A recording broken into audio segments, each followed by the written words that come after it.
Pessoal, boa tarde. Voltando aqui, quarto e último bloco da nossa aula, né? Nós estamos falando de evolução constitucional no direito brasileiro. Nós estamos na Constituição de 1934. Nós vamos analisar alguns aspectos introdutórios que deram origem, deram pano de fundo para que a gente chegasse nessa Constituição, né? Então, o primeiro aspecto que nós vamos analisar aqui é a Revolução de 1930, certo? A Revolução de 1930 ela vai por fim à República Velha. A República Velha o que era? A República que nasceu ali na Constituição de 1891, com a assunção do poder do Marechal Deodoro da Fonseca e o seu vice. Depois vai desenvolvendo o sistema de eleição, conforme a previsão da Constituição daquele momento. Mas quando chega em 26, na década de 20, nós vamos ter já um desgaste, né, e alguns fenômenos vão marcar a chegada do novo Estado brasileiro. Lembrando que cada Constituição é um novo Estado, é um novo modelo, um novo regime que se eleva, né? Então aqui, fim da República Velha, domínio das oligarquias. Na década de 20 e durante o desenvolvimento da República Velha, nós tivemos um domínio da oligarquia, principalmente a oligarquia de São Paulo, através dos produtores de café, e Minas Gerais, através do leite, da produção ali do gado. Então chamava-se a política do café com leite. Existia um revezamento, Minas Gerais indicava um presidente, e posteriormente São Paulo indicava outro, e ia tendo esse revezamento. Só que para sustentar esse poder, nós vamos perceber uma grande fraude eleitoral institucionalizada. Porque quando você começa um sistema, começa o desenvolvimento de uma política, tudo bem, no primeiro momento tem uma adesão do público, mas depois vai tendo desgaste, e eles, para se manter no poder, implantaram esse sistema de fraude eleitoral, certo? Vale mencionar que essas fraudes ela era concretizada através de quê? Através das assembleias legislativas, câmaras municipais, Câmara Federal, né? Que o quê? Que diplomava esses políticos. Então era um sistema completo. Não tinha fraude, não existia uma análise desse processo, e depois, posteriormente, as casas legislativas, que também era dominada por esses políticos, davam os diplomas e reconheciam essas eleições. Então, a população já estava insatisfeita, em especial os movimentos organizados, né? Aí nós vamos analisar aqui, fraude eleitoral. Outro fator que vai também contribuir para essa queda dessa Constituição, desse sistema político, é a grave crise de 29. Né? Nós tivemos a quebra da Bolsa de Nova York, e isso afetou o Brasil. Já nós íamos, vamos dizer aí que teria a globalização, não seria tão acentuada como agora, mas não poderia ficar de fora a quebra da Bolsa do principal país, né? A principal economia do mundo quebrando, o Brasil não ficaria de fora. Isso teve reflexo, e essa crise econômica vai afetar sim e vai colocar pressão nessa política velha. Nós vamos ter aqui uma pequena burguesia, o Brasil já está começando a sua industrialização, né? E esse grupo de industrial, de burguês, já começam a pressionar ao Estado para que ele tenha reconhecimento de maiores direitos. E essa burguesia também estava insatisfeita e também vai contribuir para a queda da Constituição de 1891. Aí nós temos o tenentismo. O principal foco do tenentismo, né, que seriam os oficiais de baixa patente ali das Forças Armadas, principalmente do Exército, onde a gente vai ter Júlio, na figura do Luiz Carlos Prestes, o exponencial maior desse tenentismo. Eles vão cobrar exatamente o quê? Um sistema eleitoral ético, certo? Que não tivesse tanta fraude. Então, e o domínio das oligarquias. Então, eles combatem exatamente esses dois aspectos, o tenentismo. Nós vamos também ter uma classe operária contribuindo para esse movimento. A classe operária, aqui, ela começou a ter nascimento no Brasil, principalmente depois da Primeira Guerra Mundial. Né? O Brasil tem a Primeira Guerra Mundial, os países já não têm tanta flexibilidade com relação à economia, à importação de outros produtos, falta produto específico em determinados países que estão em guerra, e aí o Brasil se viu na necessidade de produzir, né, seus principais produtos, e para isso vai instalar suas fábricas, e aqui, quando se instala essa fábrica, precisa de trabalhadores. E os trabalhadores, né, já começam a se organizar aqui e começam a reivindicar também melhores condições. Toda essa evolução, essa efervescência, essa ebulição social vai ter o seu apogeu aqui no assassinato de João Pessoa, certo? João Pessoa é um político nordestino, né, da Paraíba, ele é assassinado. E aí é o estopim para a derrubada da Constituição de quê? De 1891 e da República Velha. Com o assassinato de João Pessoa, começa um movimento militar, oriundo ali do Rio Grande do Sul, certo? Que derruba o presidente Washington Luiz da época e alça Getúlio Vargas ao poder, certo? Então Getúlio Vargas assume o poder e Getúlio Vargas, através do decreto, do primeiro decreto, né, do governo provisório, Getúlio Vargas vai unificar a função de presidente da República e a função do poder legislativo. Porque quando Getúlio Vargas chega ao poder, Getúlio Vargas toma as seguintes medidas. Ele faz o quê? Ele dissolve o Congresso Nacional e todas as casas legislativas do país. Então, com essa medida, nós não tínhamos nenhum centro do Poder Legislativo para elaborar leis. Então, ele concentra isso nele até que uma nova Constituição fosse elaborada, certo? E, para os estados, ele, em vez de afastou os governadores, e o que foi que aconteceu? Foi nomeado um interventor. Nesse período vai ser nomeado um interventor, certo? Para cada estado. Nós podemos falar em alguns avanços com a chegada de Getúlio Vargas ao poder. Ele vai, através desse governo provisório, atender a algumas demandas, algumas reivindicações sociais. Aí dessa época aqui nós vamos ter o quê? O Código Eleitoral, certo?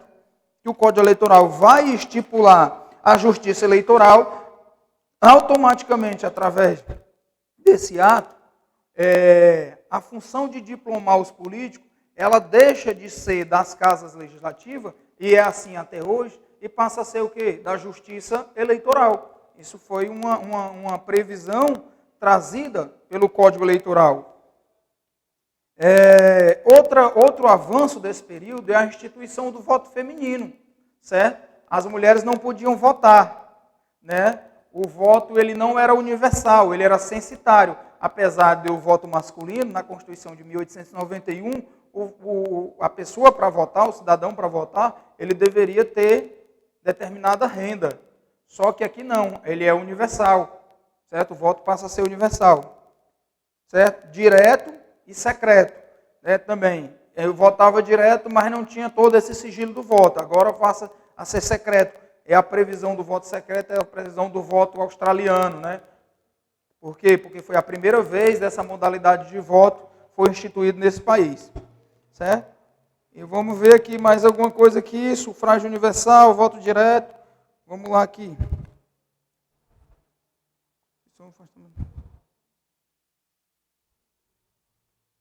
Certo.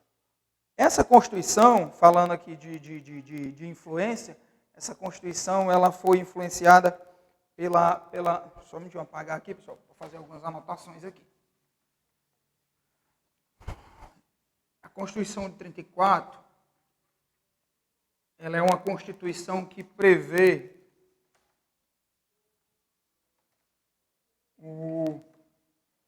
os direitos sociais de segunda geração. Seria a prestação de serviço por parte do Estado, né? Antes nós tínhamos uma Constituição liberal, uma Constituição enxuta, previa só a questão de segurança, a questão de propriedade, né? Alguma liberdade ali, mas não tinha uma contraprestação do Estado. A Constituição de 34, devido a todas essas reivindicações sociais que nós falamos, ela vai procurar uma efetivação desses direitos sociais, certo? Então, nós vamos ter a questão da educação, da saúde, é um Estado prestacional. Nós vamos sair de uma democracia liberal para uma social-democracia, certo? Então, foi o que ela fez. A de 34, ela tem um afastamento do liberalismo, certo? Afastamento do liberalismo econômico, liberalismo econômico, certo? E passa o quê? Passa para uma social-democracia.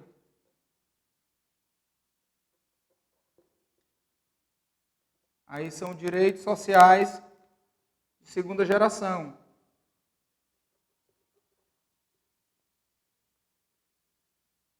Sociais de segunda geração. Aqui é o Estado prestando educação, certo? Saúde, trabalho, lazer. É o Estado prestando o mínimo existencial. Ela é influenciada pela Constituição da Alemanha de Weimar. Constituição de Weimar, de 1919. A primeira Constituição dos países, né, independentes, desse novo constitucionalismo, a prever esses tipos de direitos, direitos sociais, foi a Constituição do México de 1917. Mas a nossa Constituição de 34, a influência principal é da Constituição alemã de 1919. Nós vamos ter no texto da Constituição a influência do fascismo. Fascismo, certo, pessoal? Deixa eu ver aqui. Fascismo.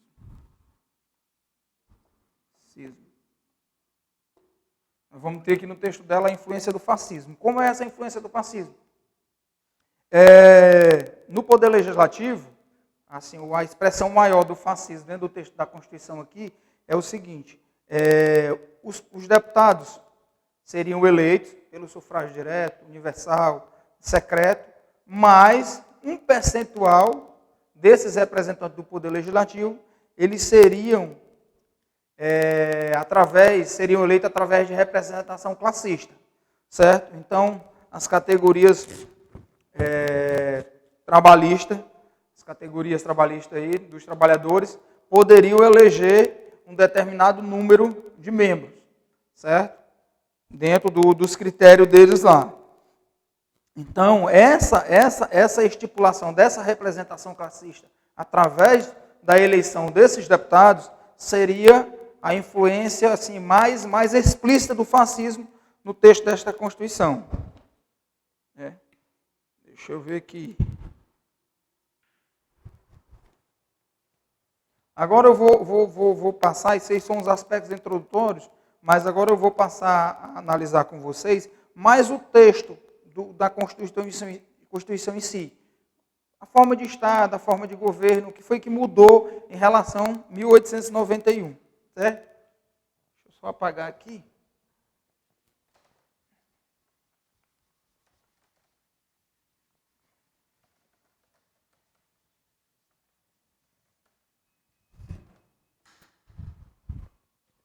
Forma de Estado. Vamos lá. Qual foi a forma de Estado trazido pela Constituição de 1934? Continuou o quê? Um Estado federado. Continuou uma federação. certo? Continuou uma federação. A forma de governo. Forma de governo.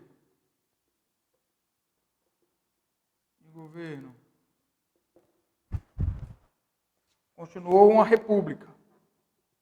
Como eu falei, a república é diferente da monarquia.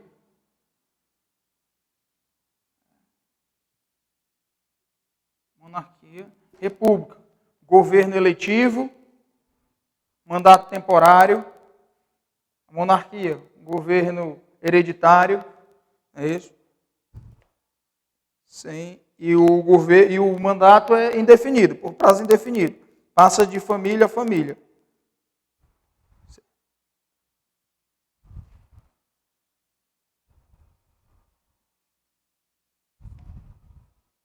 Certo? Com relação à capital da República, aqui, continuou o Distrito Federal, certo? Na cidade do Rio de Janeiro. Ou seja, a previsão lá da primeira Constituição ainda não se concretiza.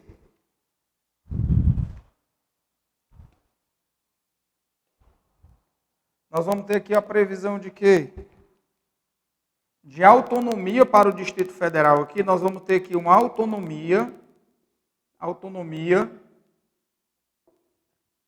para o Distrito Federal equivalente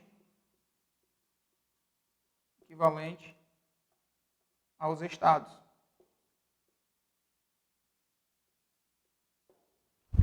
Certo?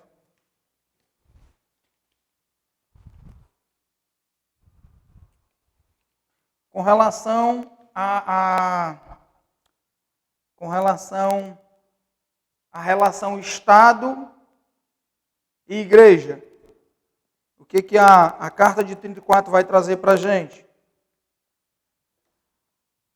Nós vamos trazer aqui, ó, Estado laico.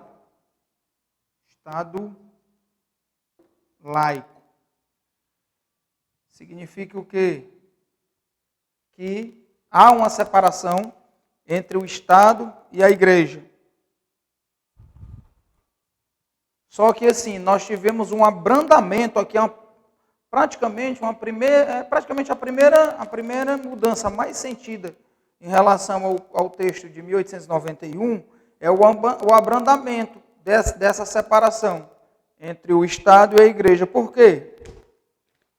Nós vamos admitir aqui, todos os cultos religiosos são admitidos, continua a ser admitido os cultos religiosos, certo? Todos são admitidos, mas o casamento religioso passa a ter efeito civil. Então aqui, ó, casamento religioso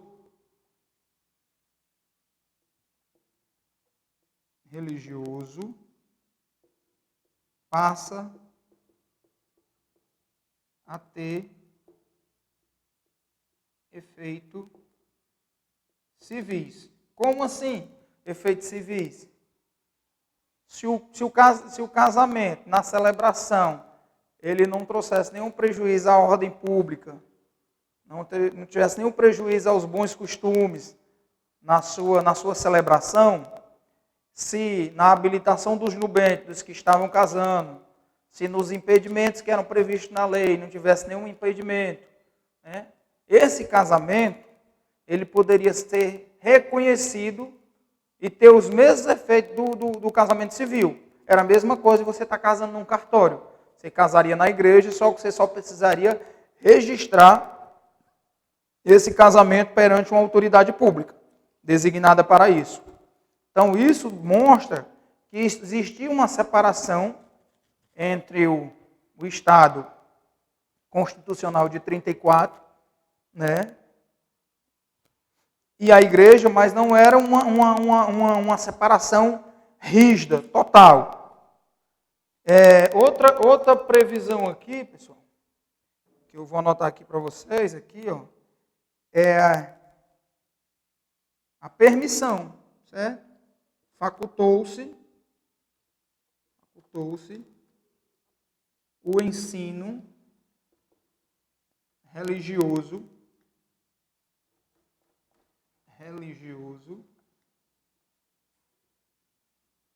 nas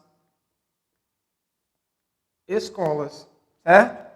Lembra que quando nós estávamos analisando a Constituição de 1891, nós dissemos que que nessa Constituição de 1891 o ensino religioso foi proibido? Pois é, tendo esse abrandamento nessa separação, nós vamos ter o quê? A permissão do ensino religioso nas escolas. Nós vamos ter também a previsão de Deus no preâmbulo da Constituição. Na de 1891 não teve. Então aqui, o último ponto aqui onde eu vou apagar, consta a previsão de Deus no preâmbulo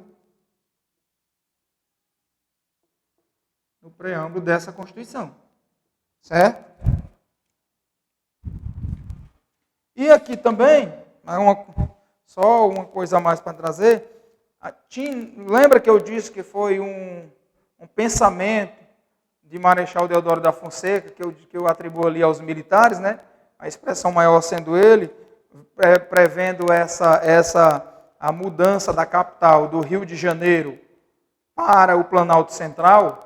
Então, aqui também mantinha a previsão de mudança da capital para o Planalto Central, certo? Então, a Constituição de 34 também trouxe essa previsão. Seria nomeada uma comissão para isso, e depois os estudos seria submetido ao Congresso Nacional, né? A Câmara dos Deputados especificamente. Mas não chegou, certo, a se efetivar, somente no governo do JK, Juscelino Kubitschek, essa situação vai acontecer, certo?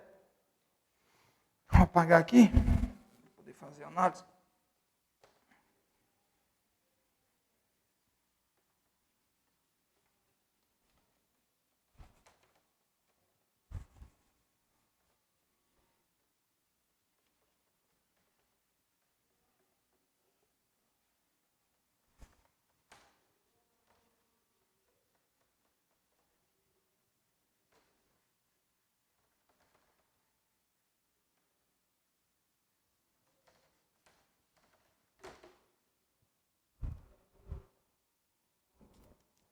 E aí vou falar aqui da questão da separação de poderes. Como é que ficou a separação de poderes nessa Constituição? Certo? Então, a teoria clássica de Montesquieu foi mantida, né? Teoria clássica de Montesquieu foi mantida, certo? A teoria clássica de Montesquieu, já falei, estou falando várias vezes, é a previsão de 3 poderes, 3 funções, né? Fala 3 poderes, mas são 3 funções: a função executiva, a função legislativa e a função judiciária. Então foi mantido, certo? O poder executivo, né? Poder legislativo. Poder legislativo.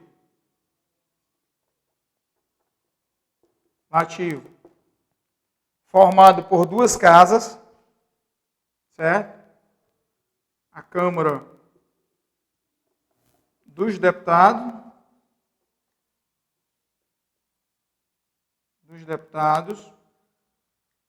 com a colaboração, o poder legislativo era exercido pela Câmara dos Deputados com a colaboração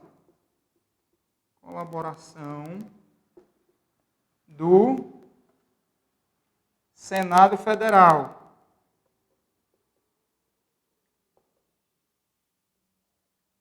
Aqui percebemos aqui uma diferença bem gritante em relação à Constituição de 1891, porque o Senado ele apenas colabora com a Câmara dos Deputados. Aqui nós vamos ter o que? A quebra do bicameralismo, né? Ou do bicameralismo paritário, onde o Senado contribui na mesma proporção para a elaboração de um projeto de lei com os deputados, com a Câmara dos Deputados. Então, aqui nós temos uma quebra, também chamada de unicameralismo imperfeito, certo? Então,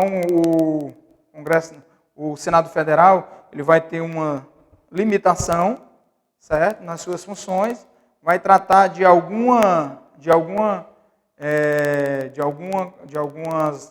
matérias relacionadas ali aos poderes, em relação à intervenção, né, da União nos estados, e seria basicamente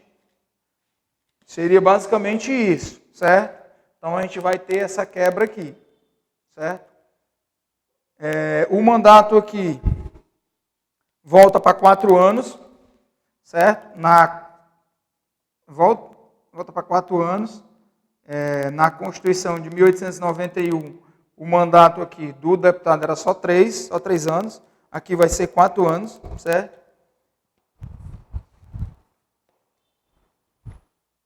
É isso mesmo. E o Senado aqui, Senado Federal, o mandato vai ser 8 anos. Deixa eu só ver aqui.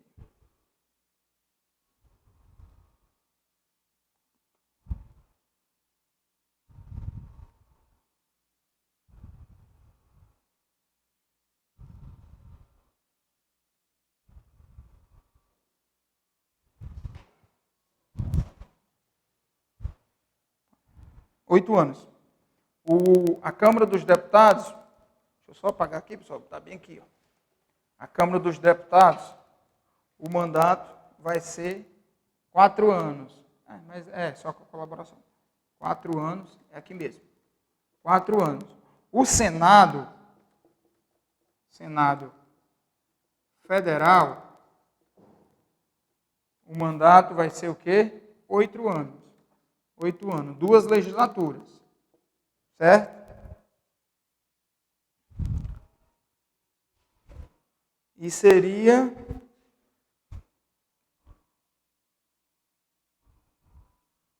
3 senadores.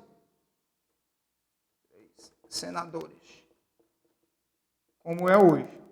Certo? 3 senadores por estado. Então, basicamente é isso. Falei sobre a representação classista, né, que tinha aqui na Câmara dos Deputados. Falei sobre a colaboração, o bicameralismo imperfeito. Show. Então é isso. Do Poder Legislativo é só isso mesmo. Vamos lá agora falar sobre o Poder Executivo. 28 minutos, estamos terminando.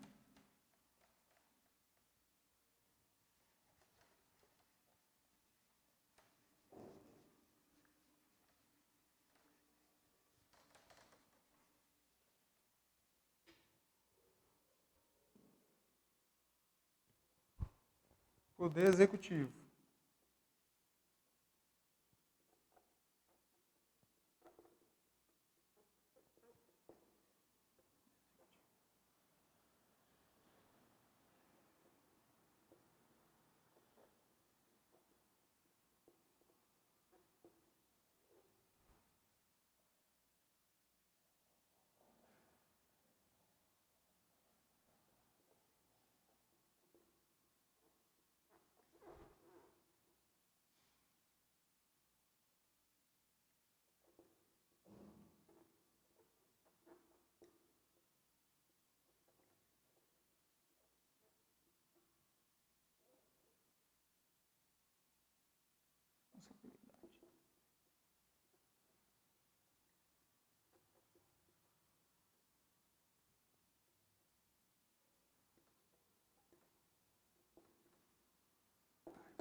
Poder Executivo. Poder Executivo, na Constituição de 34, é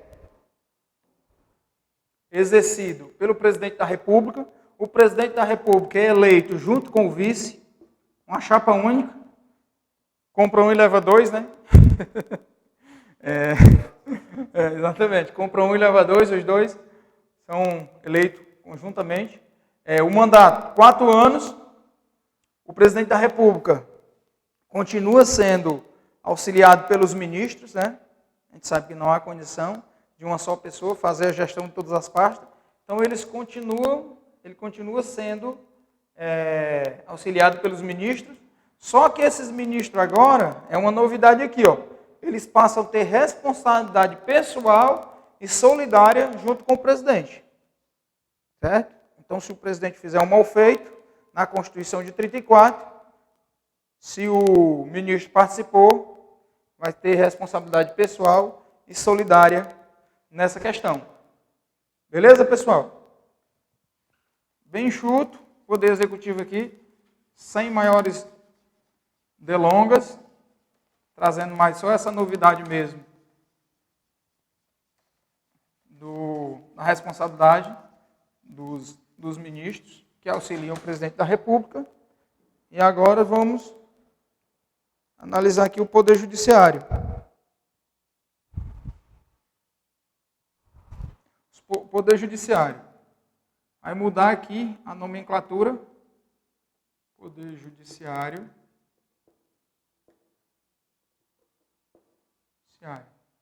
Epa, comigo aqui uma letra. Judiciário. Poder Judiciário. O Poder Judiciário vai ser composto pelo Corte Suprema, a Corte Suprema, seria o Supremo Tribunal Federal, né? Só que a nomenclatura muda. Juízes.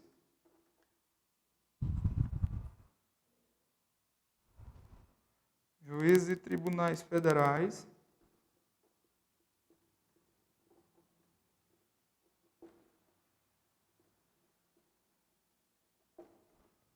Juízes e tribunais federais.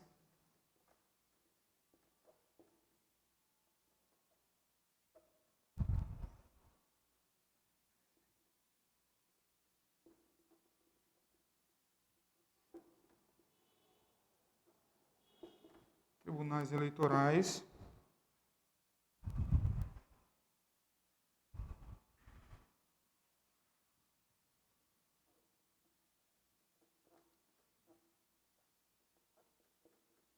Juízes e tribunais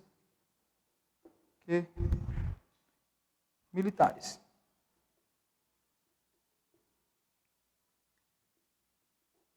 Ó, que dá para de cara logo dá para ver aqui que a Justiça Estadual não tinha previsão na Constituição.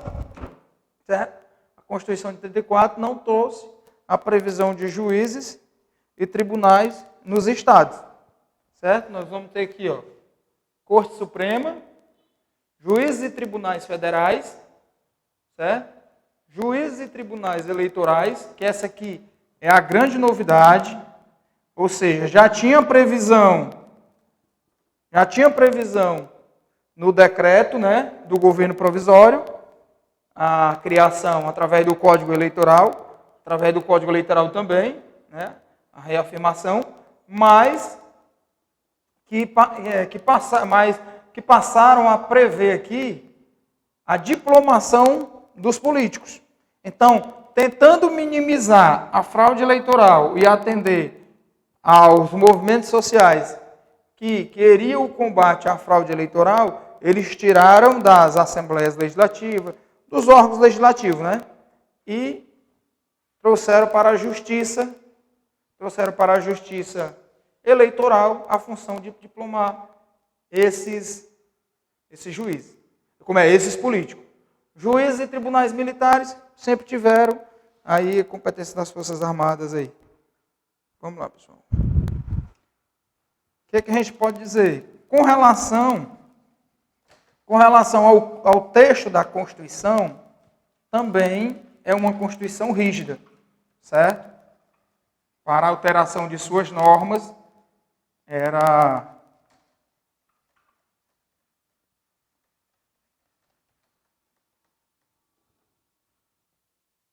para alteração de suas normas, requeria um processo bem mais solene do que a alteração das demais normas do ordenamento jurídico, certo? Então, Constituição rígida, eu já expliquei em outros vídeos e estou reforçando aqui.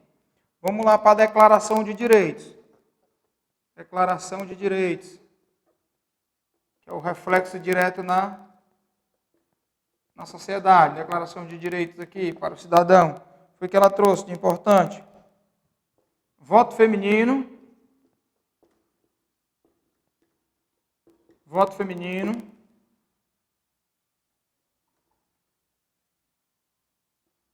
Voto feminino. Voto secreto. Voto secreto, que é o famoso voto australiano, também chamado de voto australiano, porque foi a primeira modalidade. Foi lá e trouxe uma grande inovação.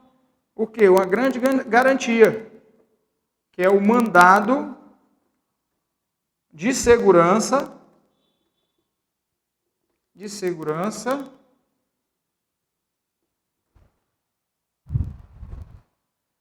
e a ação, mandado de segurança e a ação popular.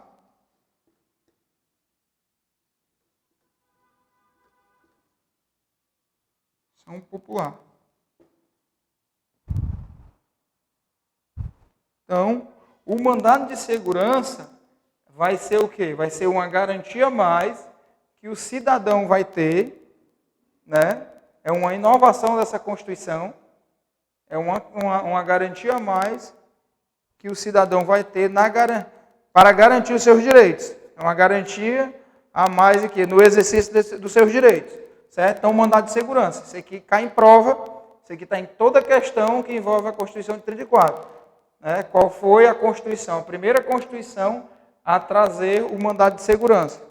Está aqui, ó, Constituição de 34. E a ação popular. A ação popular é um instrumento que qualquer cidadão pode fazer o uso dela para garantir o quê?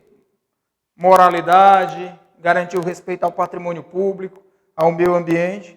Então, essa ação popular, que hoje ainda existe, como o mandado de segurança também existe, na Constituição de 88, né, esses dois institutos jurídicos ainda estão previstos, é previsão dessa Constituição de 34, beleza? É a Constituição que reconhece também o direito trabalhista. Então, uma Constituição em relação à Declaração de Direito, é uma Constituição bem completa, certo? A gente vai ver nas outras aulas que a Constituição de 37 vai regredir em relação a alguns direitos, né? Principalmente em relação à liberdade.